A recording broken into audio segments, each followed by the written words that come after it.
To me, this is a wonderful achievement because we shall have also help to upgrade the lives of the people of this area called Soweto. Ladies and gentlemen, I'm sure you all know that when I put up the mall, it was like war.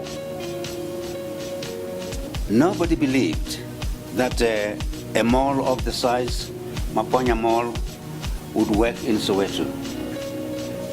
Nobody believed that it could even achieve what it has achieved. Some of you don't know,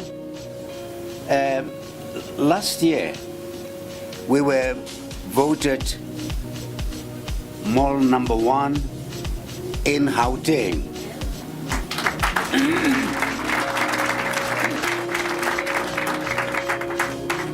And believe me, we are growing so fast, it is just but unbelievable.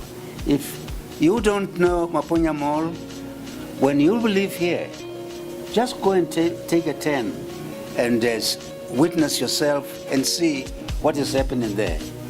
You will find half Soweto at Maponya Mall. And the statisticians are saying this mall is the best placed mall in South Africa.